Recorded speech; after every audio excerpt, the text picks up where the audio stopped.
Baik, Assalamualaikum warahmatullahi wabarakatuh. Sebelumnya terima kasih kepada Pak Arif selaku dosen pengampu, dan terima kasih juga kepada teman-teman yang sudah mau menyimak video ini.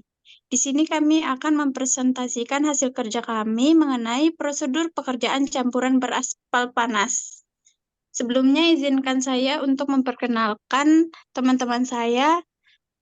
Baik, perkenalkan, saya Windy Hanatia dengan NIM 07211086, kemudian ada Dewi Narirati dengan NIM 07211019, ada Elsie Arista dengan NIM 07211027, kemudian ada Siva Fauzia dengan NIM 07211082, dan ada Tiara Firnasari Dewi dengan NIM 07211084. Next. Outline yang akan kami bawakan yaitu ada pendahuluan, bahan, campuran, ketentuan, pembuatan dan produksi campuran beraspal, kemudian yang terakhir ada pengendalian mutu dan pelaksanaan di lapangan. Next, selanjutnya akan dibacakan oleh teman saya. Baik, selanjutnya kita akan membahas mengenai pengertian dari campuran aspal panas. Jadi, menurut Peraturan Menteri Pekerjaan Umum Nomor 28 Tahun 2007, yang dimaksud dengan campuran beraspal panas adalah campuran yang terdiri dari kombinasi agregat yang dicampur dengan aspal. Pencampuran ini dilakukan di unit produksi campuran beraspal atau AMP, sedemikian rupa sehingga permukaan agregat terselimuti aspal dengan seragam. Dan untuk mengeringkan dan memperoleh kekentalan aspal yang mencukupi dalam mencampur dan mengerjakannya, maka kedua-duanya atau agregatnya itu dipanaskan masing-masing pada temperatur tertentu. Next. Selanjutnya saya akan membahas mengenai bahan, di mana bahan pada campuran ini yaitu ada agregat kasar, agregat halus, aspal itu sendiri, zat adiktif, dan zat pengisi. Untuk agregat kasar itu ketentuannya seperti pada tabel di bawah ini, di mana ketentuannya didasarkan pada SNI yang ada. Selanjutnya,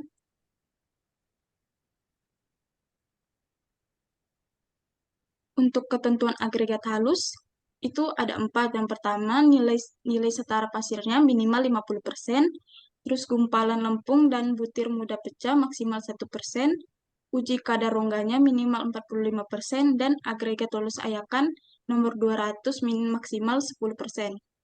Selanjutnya, itu ketentuan bahan pengisi atau filler, di mana bahan pengisi ini ditambahkan dari semen Portland. Bahan tersebut harus dengan ketentuan yang bebas dari hal-hal yang tidak dikehendaki, dan bila diuji dengan pengayakan harus mengandung bahan yang lolos ayakan nomor 200 tidak kurang dari 75% beratnya. Dan untuk semen harus ditambahkan dalam rentang 1-2% terhadap berat total agregatnya. Sedangkan untuk bahan pengisi lainnya harus berada dalam rentang 1-1-3% terhadap berat total agregat. Next. Untuk gradasi agregat halusnya dapat dilihat pada tabel berikut. Selanjutnya, untuk selanjutnya itu persyaratan aspal, di mana persyaratan ini didasarkan pada Bina Marga yang dapat dilihat pada tabel berikut. Selanjutnya itu bahan aditif, di mana ada 2, yaitu bahan aditif untuk aspal dan bahan aditif untuk campuran. Untuk aspal itu ada aditif kelekatan dan anti pengelupasan yang dapat ditambahkan ke dalam aspal, dan presentasi aditif yang diperlukan serta waktu pencampuran ini harus disesuaikan dengan petunjuk pabrik pembuatannya, karena dalam setiap pabrik itu ada yang berbeda-beda takarannya. Selanjutnya yaitu untuk aditif campuran. Ini jika kualitas campuran beraspal yang menggunakan bahan pengikat aspal keras dengan penetrasi 60 perlu ditingkatkan, maka dapat menambahkan aditif ke dalam campuran beraspal tersebut. Mana jenis aditif yang dapat digunakan adalah salah satu tipe asbuton butir, takaran pemakaian aditif, metode kerja proses pencampuran, serta waktu pencampuran harus sesuai dengan petunjuk pabrik. Selanjutnya,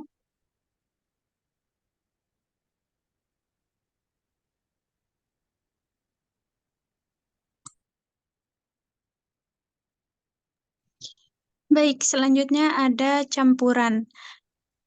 Komposisi umum campuran. Campuran terdiri dari agregat dan aspal serta bahan pengisi seperti filler atau jenis aditif yang ditambahkan apabila diperlukan.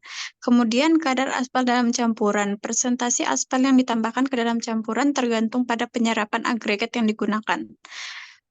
Prosedur rancangan campuran, di mana suatu campuran yang cocok harus memenuhi semua kriteria dari jenis campuran beraspal dalam tabel 11 hingga 14 dengan suatu rentan kadar aspal praktis. Rentan kadar aspal untuk campuran aspal yang memenuhi semua kriteria rancangan harus mendekati atau lebih besar dari 1%. Next.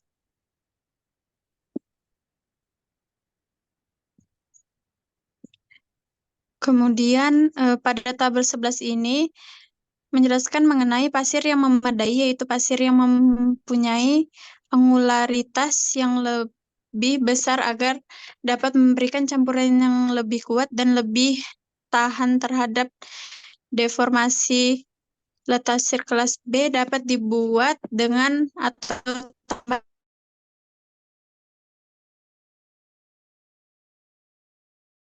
tanpa next.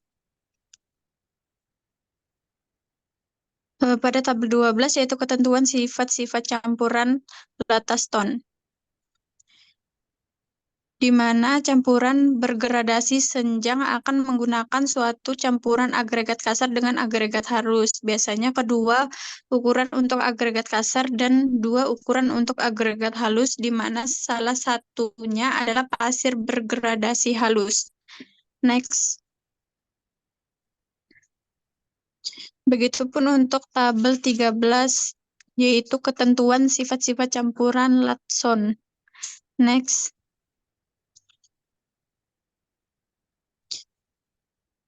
Dan tabel 14, ketentuan sifat-sifat campuran Laston dimodifikasi. Next.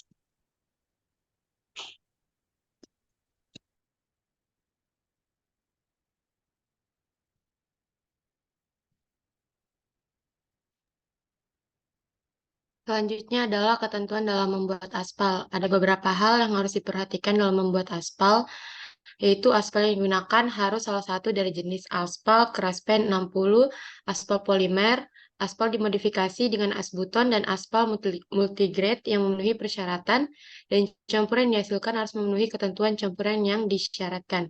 Yang kedua adalah aspalnya harus diekstraksi dari benda uji sesuai dengan cara SNI 03 3640 1994. Lalu selanjutnya,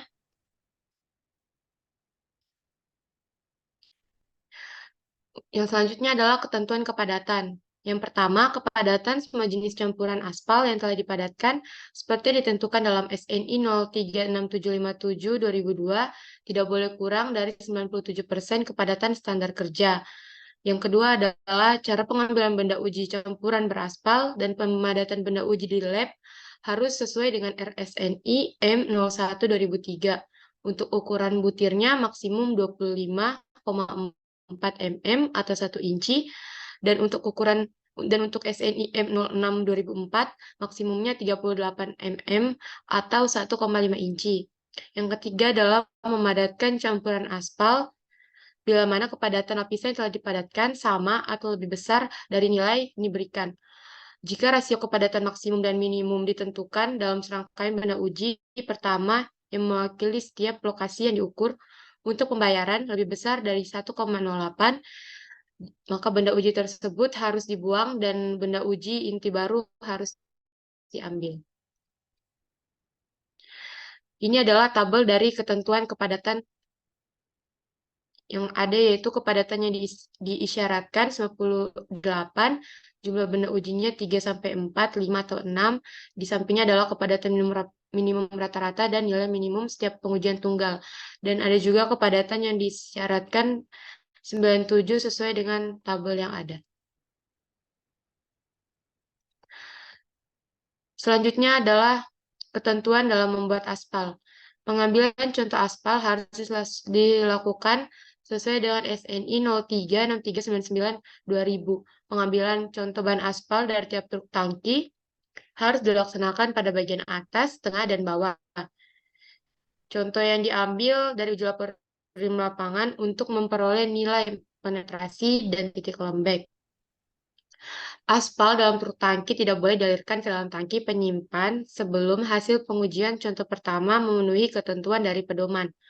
Jika hasil pengujian pertama lolos pengujian, berarti aspal dari truk yang bersangkutan diterima secara final, kecuali aspal dan contoh-contoh yang telah mewakili memenuhi semua sifat-sifat aspal.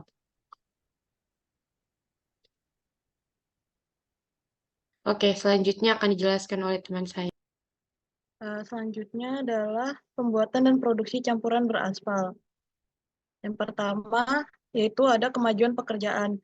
Dalam kemajuan pekerjaan ini, jika tidak cukup peralatan pengangkutan, penghamparan, atau pembentukan, atau pekerja yang dapat memajukan pekerjaan dengan kecepatan minimal 60% kapasitas instalasi campuran, aspal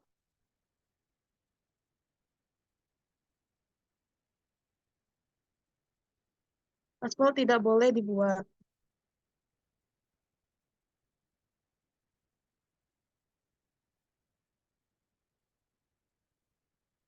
Yang kedua adalah tahap penyiapan aspal. Pada tahap ini, aspal harus dipanaskan pada temperatur rencana 5 derajat Celcius. Aspal keras tidak boleh pernah dipanaskan lebih dari 170 derajat Celcius di dalam tangki yang dirancang sedemikian rupa guna mencegah pemanasan setempat dan memungkinkan aliran aspal ke alat pencampur secara terus-menerus pada temperatur yang sama setiap saat. Setiap hari sebelum proses pencampuran dimulai, setidaknya 30.000 liter aspal panas harus sudah siap untuk dimasukkan ke dalam alat pencampur. Yang ketiga ada penyiapan agregat. Setiap fraksi agregat harus dikirim ke pemasok penampung dingin yang berbeda. Tidak dibenarkan untuk mencampur agregat dari berbagai jenis atau sumber yang berbeda. Sebelum dimasukkan ke dalam pencampur, agregat yang akan digunakan untuk pencampuran aspal harus dikeringkan dan dipanaskan pada pengering. Selama proses pengeringan dan pemanasan, nyala api harus diatur secara tepat agar agregat tidak mengalami selaput jelaga. Selanjutnya ada penyiapan penyampuran. Agar memenuhi rumus perbandingan campuran, agregat kering yang telah disiapkan seperti yang dijelaskan di atas harus dicampur dengan proporsi tiap fraksi agregat yang tepat di instalasi pencampuran. Setelah agregat kering dicampur secara keseluruhan, jumlah aspal yang tepat harus ditambahkan ke dalam agregat dan diaduk selama waktu yang paling singkat mungkin, yang diukur dengan pengujian derajat penyelimutan aspal terhadap butiran agregat kasar. Selanjutnya ada pengangkutan dan penyerahan di lapangan. Pada tahap ini ada 3 tahap. Yang pertama, yaitu temperatur pencampuran dan pemadatan masing-masing jenis aspal berbeda dan masing-masing harus diuji di laboratorium sesuai ASTM E10293. Campuran aspal harus diterima di lapangan untuk dihampar dengan temperatur campuran tertentu sehingga memenuhi ketentuan viskositas aspal absolut yang ditunjukkan pada tabel 16. Yang kedua, yaitu setiap truk yang telah dimuati harus ditimbang di rumah timbang dan berat kotor, kosong, dan campuran beraspal neto harus dicatat. Yang ketiga adalah muatan campuran aspal tidak boleh dikirim terlalu sore karena penghamparan dan pemadatan hanya dapat dilakukan saat langit masih terang, kecuali ada penerangan yang memadai. Berikut adalah lampiran dari tabel 16 yang berisi tentang ketentuan viskositas aspal untuk pencampuran dan pemadatan.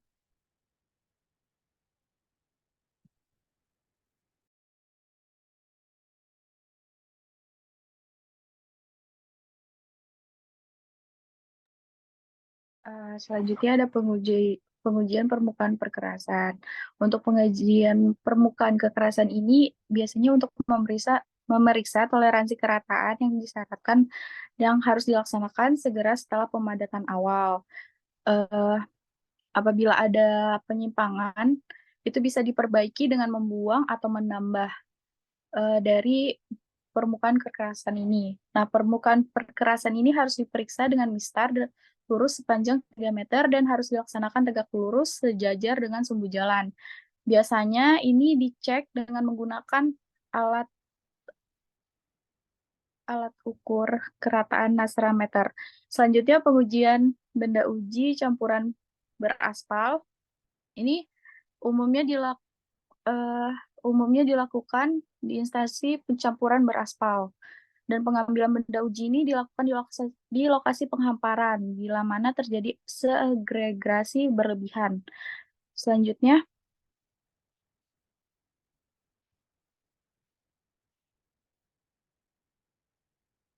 ini ada tabel terkait pengendalian mutu dalam pengambilan benda uji beraspal. Selanjutnya, pengendalian campuran beraspal ini biasanya dilakukan dengan menyimpan catatan seluruh hasil pengujian. Selanjutnya, untuk catatan hasil pengujian ini ada beberapa hal yang diambil. Yang pertama ada analisa saringan, terus temperatur campuran saat pengambilan contoh, kepadatan Marshall harian, kemudian kepadatan dan presentasi kepadatan, stabilitas, kelelehan, kadar aspal, kemudian ada rongga dalam campuran, selanjutnya ada kadar aspal. Dah.